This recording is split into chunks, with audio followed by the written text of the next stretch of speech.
ANC is taking a stand against crime and corruption. Senior party members joined a march to police stations in Hammanskraal in Gauteng. They're demanding more action against gender-based violence and other forms of violence. Let's discuss these efforts, though, with the ANC's national spokesperson, Pule Mabe. Mr. Mabe, always a pleasure speaking to you. A very good morning to you. Let's talk a little bit about this. I mean, as you're submitting this, even the memorandum to the Deputy Police Minister, Castle Matale, regarding how is it that we can curb crime in the country, how does the ANC see in doing this quite effectively?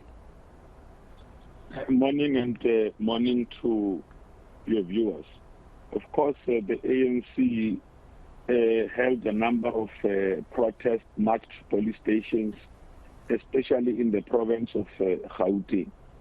We believe that by putting forward these memorandums, by mobilizing and galvanizing communities to stand up, we will be able to exert the necessary pressure on the police and law enforcement agencies to act with speed to attend to the problems that are engulfing our own communities, problems of gender-based violence, problems of illegal immigrants, problems of Zamzama, problems of those that are accused of raping our women and children in communities.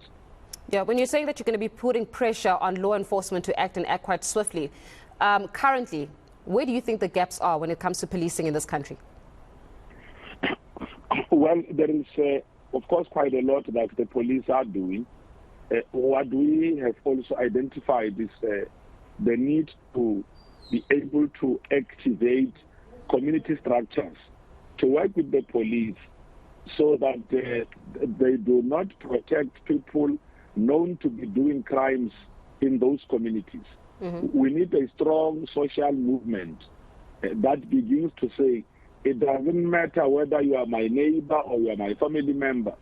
If you are known of committing horrendous crimes, I must be the first to actually make sure that you are uncovered, arrested, and they're properly charged and taken to jail.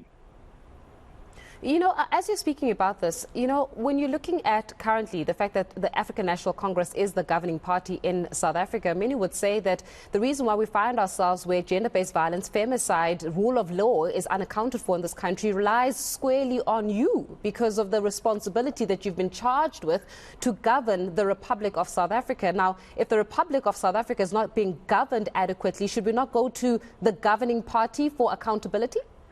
Well, Faith, let's just be fair and perhaps educate ourselves here. Police men and women are not necessarily expected to be members of the African National Congress. You know, people apply. These are career policemen. They apply to become police men and women. They don't come through branches of the ANC.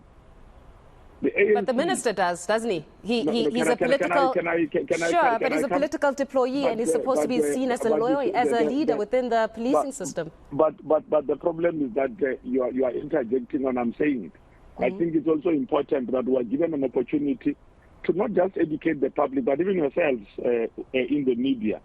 The police has got what is called the police secretariat, and the police has got the police ministry. Even if the minister leaves the police service tomorrow as the minister of police, there will still be South African police service who will still. That's why you have got policemen and women who have been in those positions far longer than ministers. They get awards of having worked for over a decade or 2 decades and all of that. You know, so it has got to be understood like that. The ANC is part of civil society. This debate that the ANC cannot take the streets to highlight the plight of its communities, it's misplaced. Those who are saying this actually do not understand the role that the ANC is expected to play in society. We have bestowed on ourselves that important role of leading society. When society faces problems, as part of civil society, as part of members of those communities, as part of those who are neighbors and families. By the way, the very people who are raped, the very people who experience gender-based violence are our families.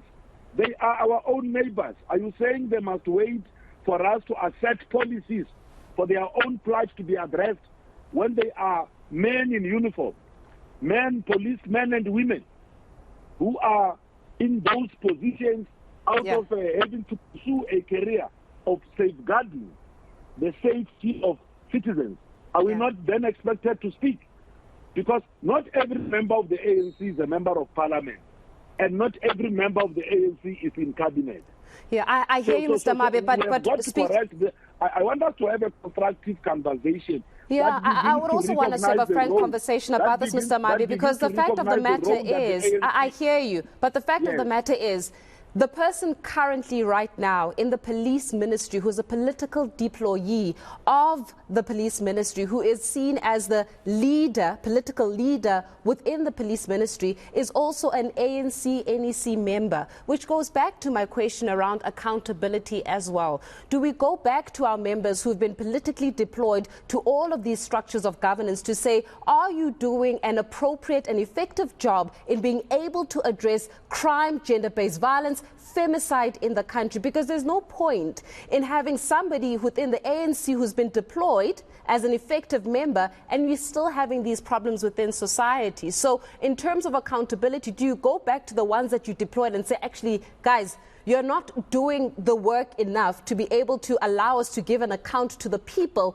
that we have to represent? Because you're right, they are the family members, right? But the political person that was sent to be a leader, a political leader within governance of the Ministry of Police, is still an ANC member. So where does accountability lie? And do you call them out when you see that they're not doing a job that is effective enough in communities?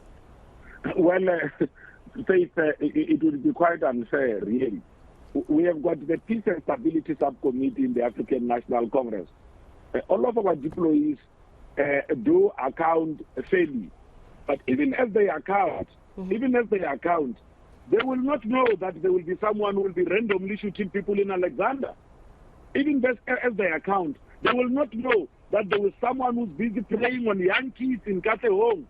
This has got to be understood, that when they are sick people who commit crime every day and places the burden of pressure on those that are deployed in government to be able to carry out and execute this responsibility, then it becomes a bit unfair. We need to be able to build a strong compact with our own communities so that we can expose all of this. I can tell you now, in his capacity as Minister of Police and all other comrades of the African National Congress deployed in the security cluster, they do account and interface with the Peace and Stability Subcommittee of the African National Congress. They give us reports of the work that they are doing, the shortcomings that they face. Today, this morning, Comrade Becky Taylor, in that capacity as Minister of Police, will be out in Kagiso, interacting with those communities. He was in West Village yesterday. What do we call all of these things that we see them doing? When Zamazamas were being up, can I speak, please? Yeah. Because you made your point, and I did not interject. When Zamazamas were being apprehended, who did we see? It was again the face of the police minister, who has made it his duty to even enter war zones to safeguard the people of the Republic of South Africa. Sometimes, as we say all of these things, we also ought to appreciate the visuals that we are showing our own people, because it is yourself in eNCA and many other media platforms that are showcasing our ministers and deployees on a daily basis, visiting war zones, visiting communities, urging them to cooperate with law enforcement agencies, calling on them not to take the law into their own hands and to place faith in these law enforcement agencies. Our people participate in structures such as community policing forums and other organs of people's power that exist in those communities to be able to unearth and expose them. A protest march by members of the communities led by the African National Congress is one such an action to be able to unearth, unravel and expose some of these things. Yeah, speaking about exposing Mr. Mabe, I'm just looking at the account of time, and you've said something so poignant that I wanted to touch on. When you're speaking about how, for example, the police minister was there trying to sort out this issue of zamazamas, the reports that were leading to the point where we're now discussing illegal mining networks in the country comes in from an age-old conversation about why is there was no rehabilitation of the mines that were currently left by the old dispensation before the African National took over. It comes in from why is it that we've got no account in terms of the porous borders that we're having to face within the country, which has been admitted by your very own ANC, NEC members, saying they've got no account of how many illegal foreign nationals are in the country. That is just a fact that's coming out from the own ANC members. So when we're looking at illegal mining networks, the likes of zamazamas, this stems from an age-old problems where even when it comes to those from the mineral councils, even those when it comes to even the Department of Mineral Resources, we fail to be able to rehabilitate some of these mines. We fail to be able to account for how many illegal foreign nationals are in the country. We fail to account for why is it the state of our borders are porous. Going back to it about how as much as we can publicize and speak about the work that the African National Congress is doing, somewhere, somehow, because of the stature that you hold as a governing party, we are going to ask you those difficult questions because ultimately the buck should stop with you. Well, Faith, we have made certain concessions and admissions where there were lapses in the system. One such admission was around the border management. The fact that Comrade Aaron Motsoaledi, in his capacity as the Minister of Home Affairs, is making the sort of interventions that is making, even around our own migration policies.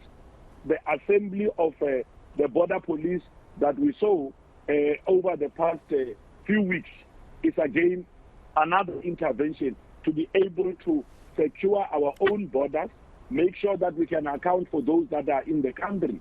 When you expose illegal immigrants, once we know, we might not know that you are an illegal immigrant because you sneaked your way into the country. Immediately you are uncovered as an illegal immigrant and you are undocumented, then processes must then be followed to deport you back into your country. Because you cannot be in the country. Once you are uncovered that you are illegal, then you've got to be apprehended and taken back into the country. On the issue of Zamas, what did we do? There is a program that the ANC-led government through the DMR is driving of artisanal miners, converting these Zamas to become artisanal miners, where they could be able to use their own hands, participate in real economic development, activities that could be able to sustain their own communities without necessarily having to conduct illegal mining. And I can tell you now that these programs have been carried out in the Northern Cape, have been carried out in the Northwest and all of that. Actually, the Minister of Mineral Resources, Comrade Gwede Mandashi, in that capacity, has spoken about the issue of artisanal mining more than once. Actually, one of the responsibilities that are now obligations that are actually imposed on those that are in mining activities is to be able to pay rehabilitation guarantees before they could be able to undertake that, so that we could be able to mitigate against some of the environmental challenges that comes with this unrehabilitated arms. So this is being undertaken. I made a point the other day that perhaps it is important to begin to consolidate all of this effort that have been carried forward to deal with this environmental space. The Department of Environmental Affairs has got something called green scorpions. These are people that would ordinarily go around to make sure that there is environmental compliance and all of that. The Department of Mineral Resources has got the relevant inspectorate, which has got to go around to make sure that mines comply and all of that. Perhaps it is that compliance regime that we need enforced to be able to resolve all of this. So you need a multifaceted approach to deal with this. On the one hand, it must be the police. On the other side, it must be the inspectorate. On the other hand, it must be those that are having to deal with this myriad of environmental issues that, if not attended to, as you correctly say, they too become a problem.